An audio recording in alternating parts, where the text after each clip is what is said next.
부디 휴가철이라고 하더라도 요새 뭐 휴가철 마음대로 즐길 수 있는 때도 아닙니다만 햇볕 속에 나가시는 것 100번이라도 더 주의하시기 바랍니다. 채널 24K에 오늘 알아야 국민 노릇도 한다. 경제학 공부를 오래간만에 좀 하셔야 되겠습니다.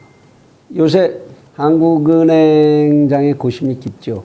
돈이 왕창 풀렸는데 인플레이션 압력이 나타나고 있고 금리를 올려서 돈을 끌어들여야 회수해 드려야 하느냐 고민하는 것 같습니다.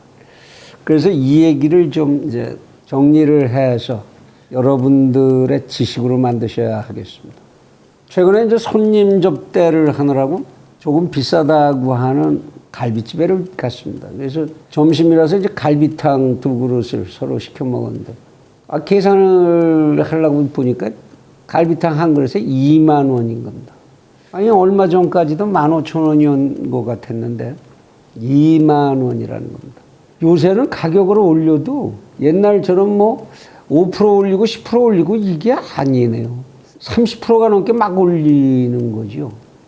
참 깜짝 놀라지 않을 수가 없습니다. 아마 요즘 우리 구독자 여러분들께서도 장바구니 물가의 변동, 가격만 올리는 게 아니라 양도 줄어들죠. 이 장바구니 물가의 압박이 날로 심해지고 있는 것 같습니다. 비단 장바구니의 소비자 물가뿐만이 아니라 원자재 가격들을 비롯해서 운송비까지 생산자 물가도 같은 모습으로 지금 올라가고 있는 중이다. 그런 얘기입니다. 정권을 가지고 있는 쪽에서는 민심이 다 우리 쪽으로 결국 돈이 흐르는 반대 방향으로 민심은 흐르는 거니까 우리 쪽으로 올 거야 라고 즐거워하는지 모르겠습니다만은 한국은행장의 고심은 날로 깊어지고 있는 게 사실인 것 같습니다. 이미 시중에 나타나고 있는 인플레이션 현상을 모르는 척하고 있을 수도 없고 한국은행에서는 물가 통계를 계속 내고 계속 들여다볼 수밖에 없는 그런 조직이니까 그렇다고 해서 그 풀려있는 돈을 도로 다 회수를 하겠다 이렇게 나섰다가는 뭐 한국은행장 자리를 못 지키겠죠.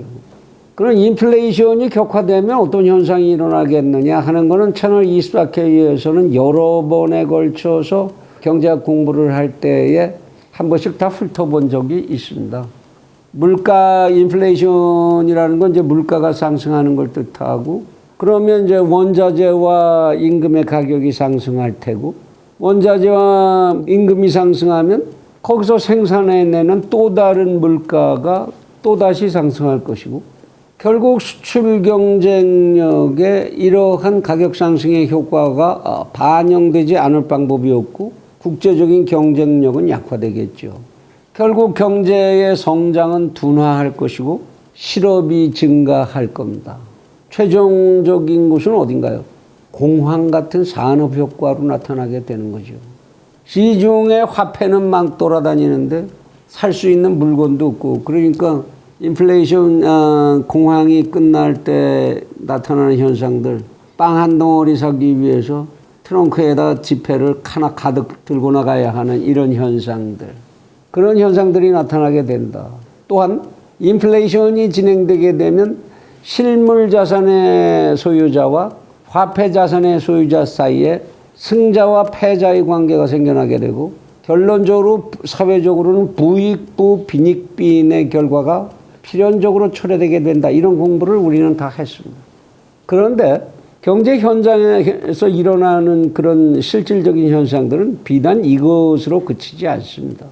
대한민국의 경제와 같이 특히 대외적으로 완전에 가까울 정도로 개방이 돼 있고 대외 경제 의존도가 항상 80%를 넘어가는 이러한 나라에서 인플레이션 경제가 우리들의 실물 경제에 미치는 영향, 뭐 금융 경제 마찬가지입니다만 이건 환율의 변동부터 시작해서 주식 시장에 미치는 영향, 그 속에서 국제적인 자금, 우리나라 경제를 바치고 있는 자금 중에 국제적으로 조달된 자금의 비율이 40%대에 이른다. 이런 이야기 나온 지 오래됐는데요.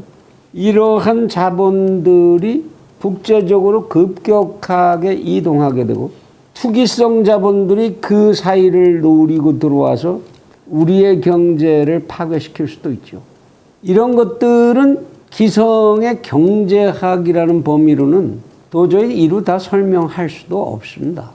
게다가 이거 하나하나를 추적해서 그 원인과 결과를 분석해서 대안을 찾고 뭐 이런다고 해봤자 이미 대한민국에 엄청나게 많은 산업 영역이 존재하고 기업이 존재하고 거래하는 국외의 경제 단위들이 다양하게 존재하고 있기 때문에 그 모두를 실질적으로 분석해낸다는 건 거의 불가능에 가깝다고 해야 할 것입니다. 게다가 우리 경제가 안고 있는 핵폭탄이죠, 그냥. 공공부채. 저는 입사회에서 한번 쭉 훑어본 적이 있습니다만은. 그리고 가계채무 문제. 게다가 이런 채무와 중간자로서 이거를 관리하는 역할을 맡아야 되는 금융조직. 그들의 자립 능력의 취약성. 이런 것까지를 전부 고려한다면 급격한 인플레이션이 발생했을 경우에 우리나라가 거기에 대한 적정한 대책을 즉시 만들어낸다라는 건 거의 불가능한 것 아니냐. 이런 생각을 하지 않을 수 없게 됩니다. 물론 정부는 법률적으로 이러한 경제 변동, 특히 인플레이션, 디플레이션 뭐 이런 급격한 변동이 일어났을 때 이거를 잡기 위한 다양한 권한을 가지고 있습니다. 그리고 조직도 가지고 있고 기능도 가지고 있죠.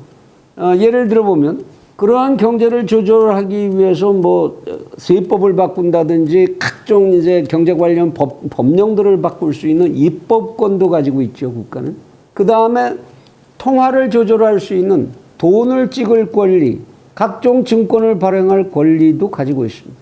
그리고 실물시장, 노동시장, 금융시장을 조작할 수 있는, 여기서 조작이라는 건 없는 걸 거짓으로 만든다는 조작이 아니라 조종한다라는 뜻을 가진 조작입니다.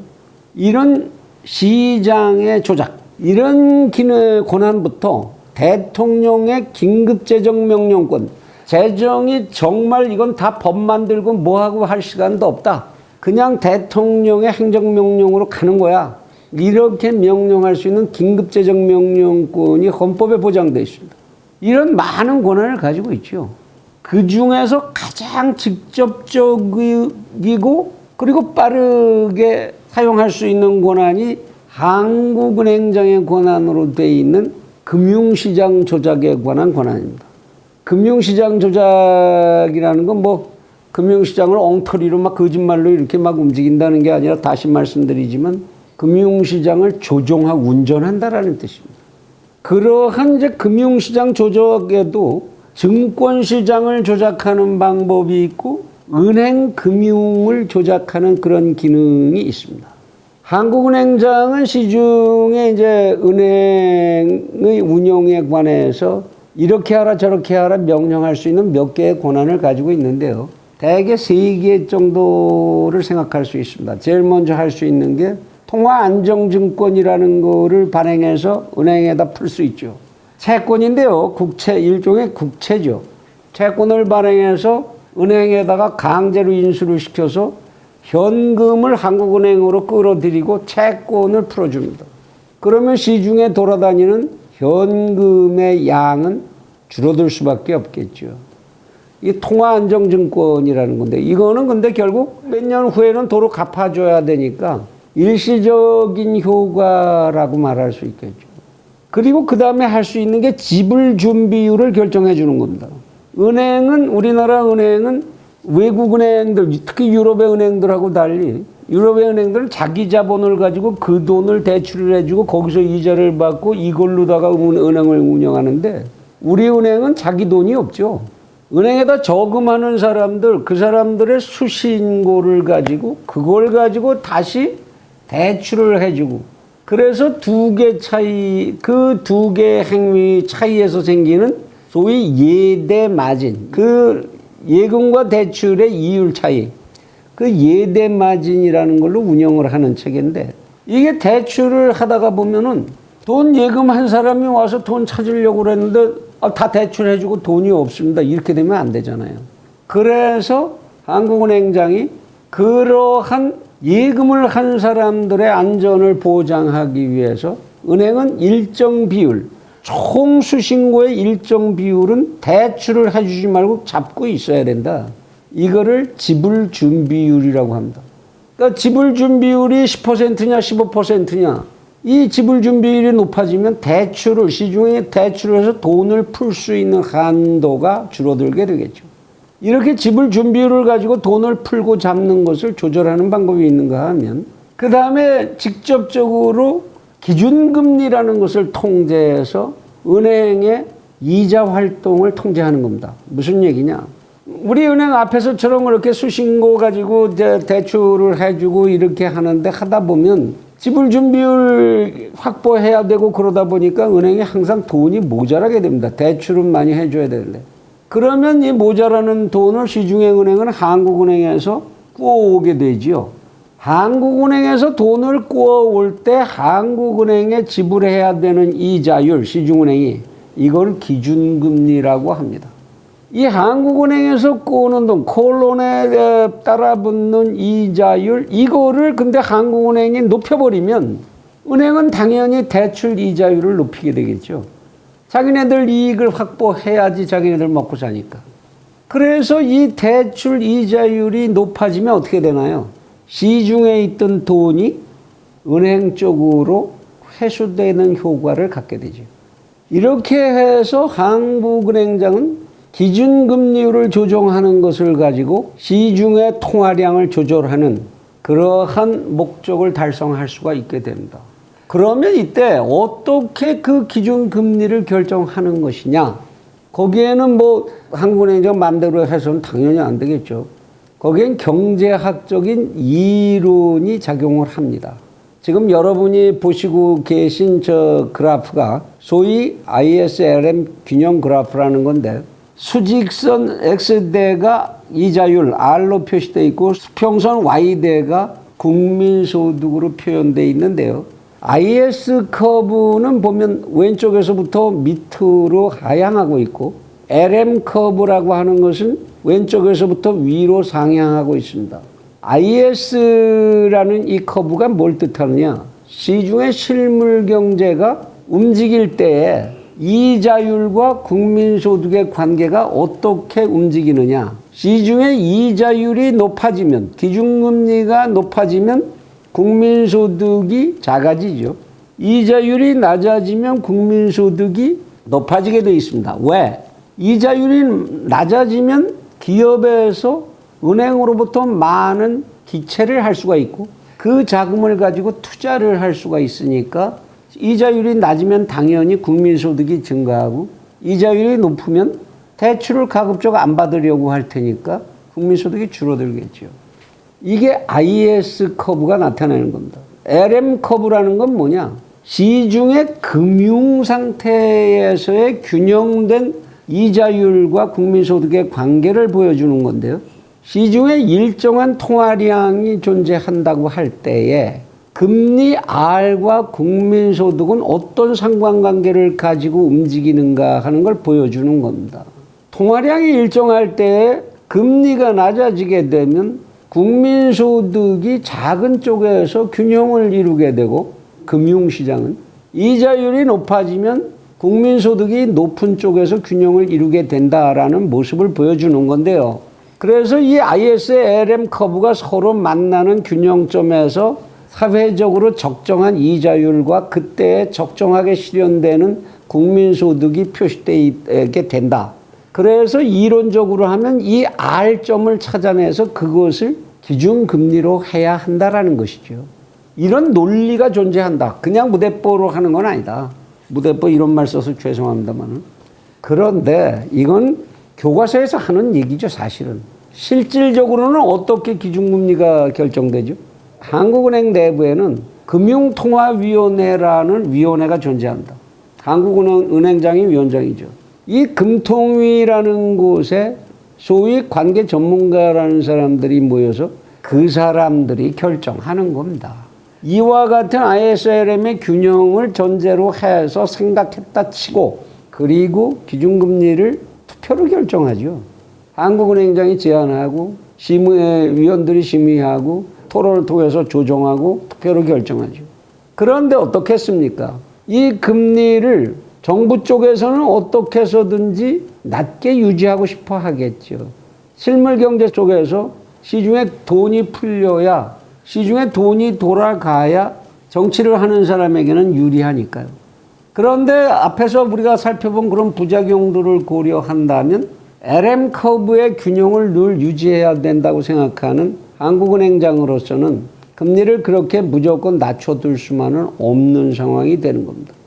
하여튼 이런 논리적인 얘기야 어쨌든 간에 그러면 실제로 그런 기준금리를 올리게 되면, 한국은행이 기준금리를 올리게 되면 어떤 현상이 일어나게 될까 한번 검토해 보시죠.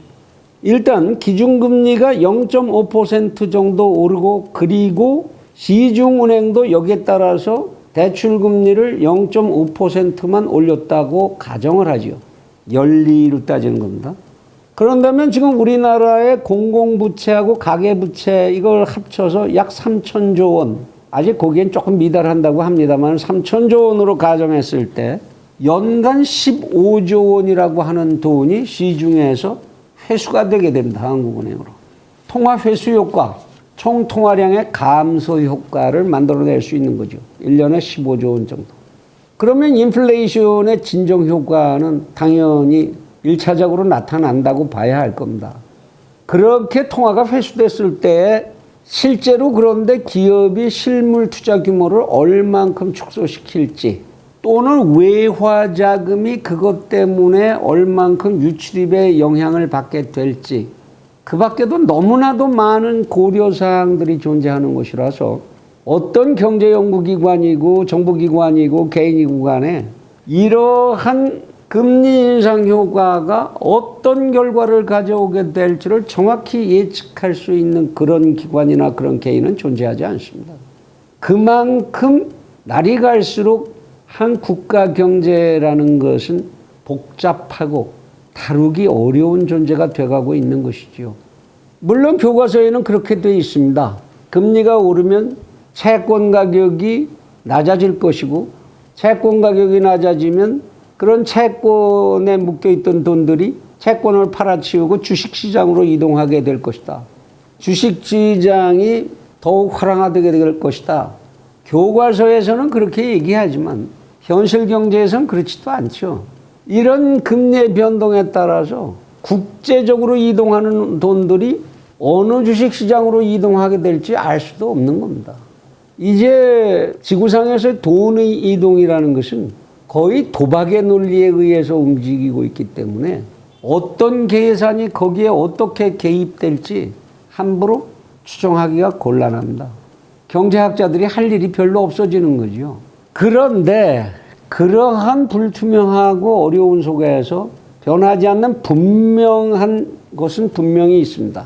그런 영역이 존재하는데 그게 뭔가를 지금부터 주의 깊게 좀 들어두셔야 할 겁니다. 무엇보다도 가계부채의 영역에 어떤 영향이 나타날 것이냐 하는 겁니다. 지금 우리나라에 존재하는 가계부채의 내역을 들여다보면 그게 대개 뭘로 구성되어 있느냐.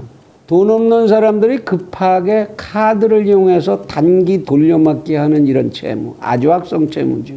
그리고는 절대로 많은 게 주택을 사기 위해서 주택담보대출, 주담대라고 하는 거죠.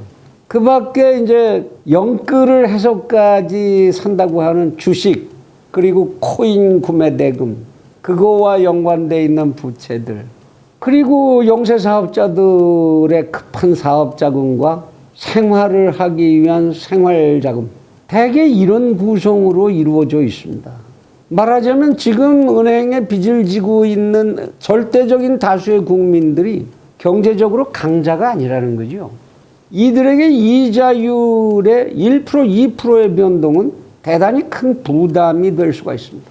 그리고 이러한 자금의 회수, 시중의 통화량의 회수를 통해서 그들이 종사하고 있는 생업의 경기 위축이 만일 벌어진다. 이자 부담은 늘어났는데 경기는 돌아가지 않는다. 이런 양쪽에서의 충격이 주어지게 됐을 경우에 이 유리잔 같은 이런 나약한 하부 경제는 쉽게 붕괴될 수 있다는 겁니다. 빚을 못 갚겠다 이렇게 되는 거죠. 그러면 은행은 어떻게 됩니까? 은행도 살아야 하니까 그런 기맥이 보이기만 하면 재빠르게 채권을 회수하려는 시도를 하게 되죠. 돈 빨리 갚으세요. 더 이상은 연장해 주지 못합니다. 이렇게 되면 그걸 갚지 못하는 영세 가게에 대해서 그 다음에 어떠한 조치가 취해질까요? 그들이 제공한 담보를 조기에 확보해서 경공매를 통해서 은행이 자금을 회수하려고 하겠죠. 그 다음 단계는 뭡니까? 얘기 안 해도 여러분들도 다 아시겠죠. 하층 경제의 붕괴입니다. 경제는 하부 경제가 붕괴하면 상부 경제 혼자 사는 방법이 없습니다. 반드시 확대되고 살아남으려면 상부 경제들은 탈출해야죠. 그러한 몰락하는 국민 경제 속에 있어서는 안 되겠죠. 우린 그런 모델을 우리 앞에서 그런 모습을 보여줬던 나라들을 통해서 잘 봅니다. 그 나라들 이름 자꾸 들이대면 그 나라들 듣기 싫어하고 참 기분 나빠할까 봐 자꾸 얘기를 안 하겠습니다만 그런 사례 많지 않습니까? 이렇게 됐을 때에는 나라도 그 상황을 어떻게 감당할 수 없게 된다는 거죠. 어떻게 해야 되냐 그럼? 지금이라도 정부가 정신을 차려야 합니다. 포퓰리즘에서 벗어나서 과감히 재정 단속을 해서 정말 명분 없는 돈 뿌리기, 국민을 매수해서 정신까지 병들게 하는 그러한 투표를 위한 돈 뿌리기 같은 행위 즉각 중단해야 되죠. 그리고 우리나라의 인플레이션을 더욱 급격하게 가속화시키고 있는 지방자치단체들이 만들어내는 지방화폐량, 이거 당장 걷어치워야 합니다. 뿐만 아니라 코인이라고 하는 유령 같은 화폐량의 증가, 이거 왜 즉시 단절 못합니까? 거기서 피해를 받아서 아우성 치는 사람들, 그들의 저항이 무서워서요? 그들 빨리 구제해 줘야 합니다. 마약에 취해서 헤매는 사람들을 단속하면 그들이 저항할 거다. 그래서 그들을 내버려 두면 어떻게 됩니까? 마약 때문에 그 사람의 인생은 완전히 파괴될 것이고 그것이 사회적으로 확산되면 사회가 그 다음에 망가지겠죠. 공익을 위해서 단호할 것은 단호해 줘야 하는 그러한 그야말로 멸사봉공의 자세, 실사구시의 자세가 요구되는 시점입니다. 그렇게 현재 이렇게 방만한 재정운용의 분위기를 바로잡고 난 뒤에야 최소한의 범위 내에서 금융시장 조작이라고 하는 정부의 권한을 어디까지 쓸 것인가를 그때 가서야 진지하게 검토해야 할 것이 아닌가. 그러한 백그라운드의 조정이 없이 이자율 하나 가지고 이 복잡한 경제를 조절할 수 있다고 생각한다면 큰 오산이 되고 말 것입니다.